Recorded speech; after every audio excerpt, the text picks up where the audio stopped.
Hello. It's an honor to be back with Mansign and men all around. I'm imagining there's men signing in from places other than Germany right now. And as you can tell, I'm entering the room from a very different room. I'm in Zion National Park in Utah.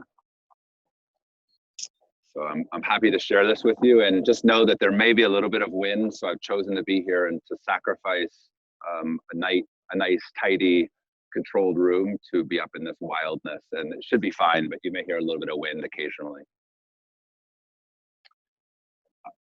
I'm guessing that there's been a fair amount of information today that's served you to understand, to consider perhaps some movement, but there's been a lot of things that you've learned, and it's been settling in your head and your body, and for the most part, you've probably been sedentary, sitting down, looking at your screen, which is the state of affairs for most people these days.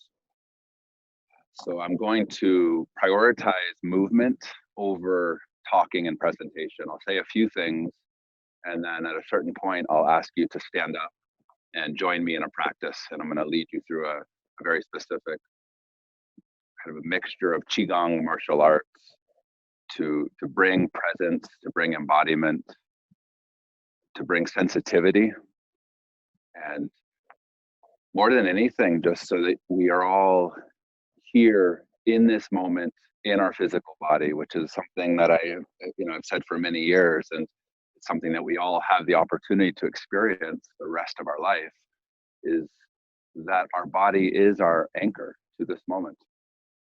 There's no time that you're going to exist, at least not yet. Perhaps that will happen in our lifetime, but so far, for you to be here, you need a body, and the body needs to breathe, it needs to eat, it needs to sleep. You have to take care of the body, and I know it seems obvious, but as many of you may notice, it's easy to forget that when you're in a realm where you're in the screen and you're focusing here all day long. It's easy to forget about the body and to get lost in the screen. I think part of what our work and our priority these days is to keep at least one side of our attention in the physical realm, in what is real, and we can touch our arm, our wife, our our musical instrument, or to walk outside, whatever you're compelled to, but to touch those things. And then another side of us is more and more entering this virtual realm where we can do amazing communications and kind of magic and all kinds of creations. And so that is where we're going. Yet it's good to keep one foot in, one foot on both sides, so that we can bring more of this here, our actual essential being, our presence, through our words, through our gaze. And one way that I've found very important, and I'll speak more about this as we're going into this practice, is a kind of an antidote to screen time. Too much screen time, we get lost, we lose our presence, we lose our body, we lose the essential nature of why we're here, is to bring our attention back to skin time, is what I call it. So literally the sensation. So even as I'm talking right now, just take one hand and touch your own arm with the tips of your fingers, if you still know what your arm is. It's simple, and yet that skin time, literally meaning the touch of your own hand, the touch of someone you love, and more the touch of air. So right now the air is touching your skin wherever you are. The same air is touching my skin, it's touching your skin, it's touching every being on the planet. It's touching the surface. And the more that we're able to become aware of that and keep that as an anchor to this moment, it brings us back to our physicality, brings us back to, okay, this body exists right now. It's being, in a way, embraced by this moment, by the air, by our breath. And I know it can seem kind of an idea that's for like New Age or for yoga. And if you're more interested in succeeding in your business or creating a family, for many men, it's often the feeling as, well, I want to go forward, I want to do this, and there's a doing motion. Yet the subtleties of the physical body of some of these lessons we're going to go in today, I really can't overemphasize enough how important they are, especially as you grow and as you mature as a man. And many of you have already been there, but some of you are younger still, and that's still a lesson you have yet to learn is the more subtle dimensions and that which holds you rather than where you're going. So I'll start my talk now, and I'm just going to speak briefly about yin and yang, which is another way of speaking about masculine and feminine. It's much more spacious. It's not as defined as masculine man, feminine woman. And even within that, we all know, I think we're all, we've had enough experience to realize that there's masculine and feminine in male bodies and female bodies. Same thing with yin and yang, and same thing with the environment. So in this practice we will go into, I'll be speaking about yin and yang, and really as a way to bring a sense of harmony and awareness into our own physical body, that there's certain moments where we're more yin, which is everything that's downwards into the earth, and it's what's behind me. So I'll use that again as we go, but the yin field is from the waist down and from the side of the body back behind. And really it's the field of mystery, of unknown, of potential, of essence. It's kind of what's underneath everything and then comes through. It's the source of all life in a way. And then you have the yang field, which is from the waistline up towards the sky, and it's from the side of the body forward, which is the yang field, is the field of expression, the field of creation, of actually risking what you must live in your life through a gesture. So it's more of what you've all been speaking about today. I'm guessing it's more the realm of the masculine and purpose, and I'm going there, and I'm willing to risk everything to create this business. That's more the realm of the yang. And so one thing that is important to consider is, how do we have a relationship that's more related to reality? And what I mean by that is, even if you look at a season like summer is yang. We're all entering summer in Berlin here. So everything's growing. There's this push of energy that came out of the yin field of winter. There was nothing. Everything was resting. And then it pushes through with like a punch of expression, of necessity to become something, and fruit and trees reaching, and that's the yang. And it's also, if that reach keeps going, and there's a sense of we must always be creating and building and succeeding, life doesn't work that way. It's like saying summer must always be fruiting, and there's never a fall. There's never a moment of leaves falling to the ground and going internal and becoming more contemplative and resting. So it's even within our own well-being, it's important to look at how we relate to our sense of stepping into the world, going for what we care about, and then at the same time knowing when to rest and knowing when to go internal and consider, was that action rightful? Was that full of integrity? So to consider where we may have been off.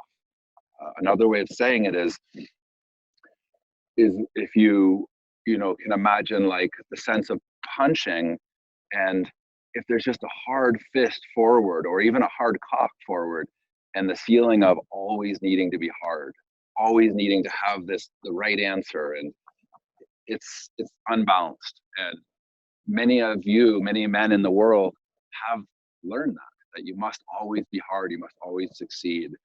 And there's a tragedy in that, because then people begin to falsify and to fake that sense of hardness, when in reality, if you punch, or if you fuck, or if you step out into a business venture and you are hard, there's a moment, if you really go for it, on the other side of that, there will be a moment of vulnerability. There has to be a moment of vulnerability if you really risk it all, if you really go for it. Or there's a moment of softness at the end of the occasion, where you become soft and you rest. So these things are, they're somewhat obvious, but I think it's really important for us to look within ourselves and to see where we're accepting of those natures within us. Because as you get older, it becomes more and more forced upon you, where the strength of your physical body, the wisdom and the clarity of your mind will start to fade some. It will start to fall into fall. And so it's important to start to already develop a sense of that natural play between those forces. And also, more importantly, is to come back into a sense of awareness and presence with what is, because that can grow as everything else changes. We can become more and more present to our circumstance, to our gifts, to the way that the air touches your skin right now. And that will define you ultimately. So we're going to go into this with some physical motions, and I may come back and say a little bit more, but I want to, as I said, prioritize the physical motions rather than speaking much more. So what I'd like you to do is, wherever you are, stand up, put your chair off to the side, put your notepad off to the side, and do your best to commit yourself to being here and practicing for the next 45 minutes and allowing yourself to receive where we're going and take in the lesson. Some of it you'll understand, some of it will make immediate sense, some of it will seem like, what is he talking about? That's strange. So rather than trying to understand it, let yourself have the experience of leaning forward and trying to sense and literally feel the qualities I'm speaking about. So the first practice we're going to do is we'll go through a 10-form series that combines martial arts and yoga, martial arts and qigong, and it's sourced in the roots of archetype. So we're reaching into these deep archetypal roots and pulling from them into the quality of certain forms where we'll hit something that looks more like a warrior form, and that's taking from this archetype of warrior and bringing it into the physical body and practicing that quality so that we're cultivating that quality of warrior prior to circumstance. So we're building the capacity to represent these various archetypes, these various qualities, before life demands us to have them. So that's really what we're doing, is we're cultivating before circumstance. Whereas similarly, a good men's group, you're cultivating the capacity to be present, to be honest, to be in integrity before life demands that of you, rather than when your life's falling apart and then you go to a men's group because you need help. I mean, they both are good. They're both good ideas, but let us be wise and cultivate as much of the qualities that we can to then step into life with. So I'd like you to bring your feet together, and we'll start with a bow, which is a way of pressing all the distractions away and bringing the totality of your physical, your emotional, your mental, your spiritual bodies to this moment and saying, I'm here, I'm present, I'm choosing to be here. So that's why we bow in any moment. And we'll physically bow, but it's something you could bow intentionally. You could bow into a business meeting. You could bow into a moment when you're about to play with your son. So it's a way of bringing all of you to this moment rather than being scattered all around in your mind. So with your feet together, let your hands hang by your sides. Feel the tips of your fingers reaching towards the ground. And inhale, arms float up. Right hand turns into a fist, a gentle fist. Left hand turns into a sword blade, and let them come together right at your chest level. Feel the integrity of your spine. And this is your strong yang sword here. This is your capacity. So if it just stayed here, we would be in the realm of needing to always be sharp, needing to always be strong. That's one part of it. So the next part is to soften that bow, that sword, into contemplation of sensing where you've been too sharp, where you're still needing to grow. And it's through that contemplation, through that self-inquiry, that then allows you to press the blade out even sharper into the world and feel that strength. So let's do that together one more time. So let your hands down, inhale up, right hand fist, left hand sword blade. Immediately there's a sense of clarity when they touch. And then there's a sense of receptivity, of softness, that turns strong again. Step your feet back out again.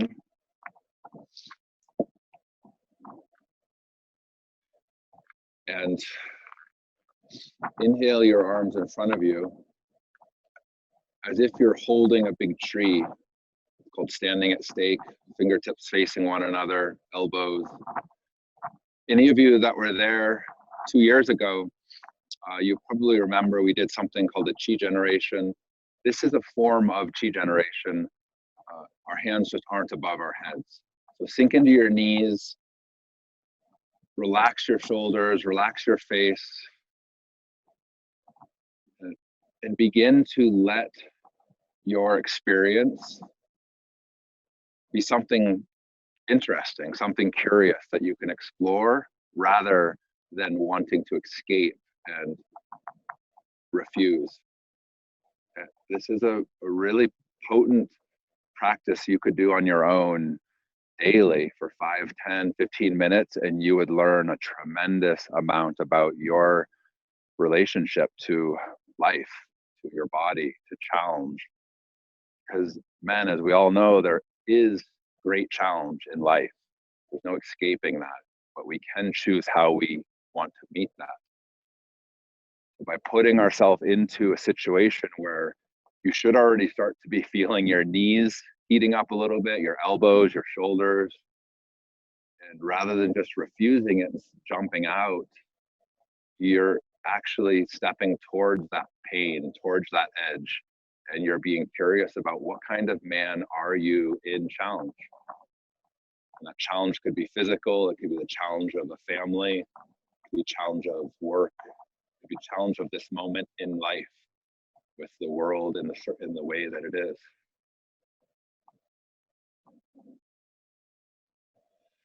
So more than anything, sense, what do you stand for?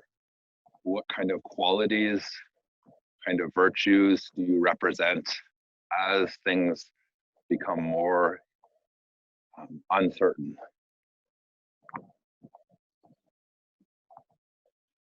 And then let your hands slowly float down.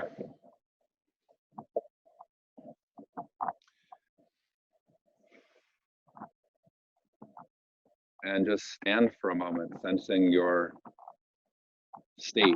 If you feel more present, if you feel more here rather than in some virtual realm, and ready to meet the challenges of this day, of this summer. There are great challenges in the world. There's great challenges inside your own experience. So it's my wish that just this simple practice brought you more availability to be here with yourself, with this moment.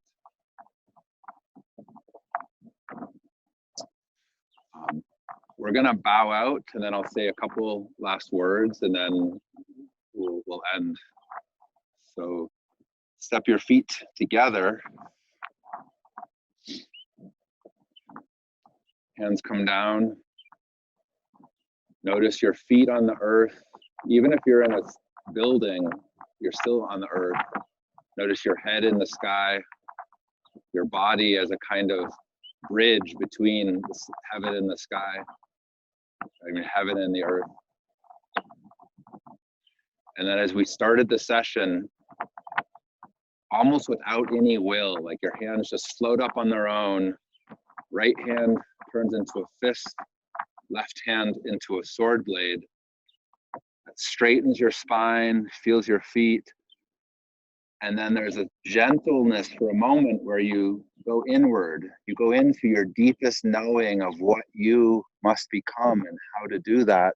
And then through that resolve, you become sharper and clearer in your life. And that's a process we do every day.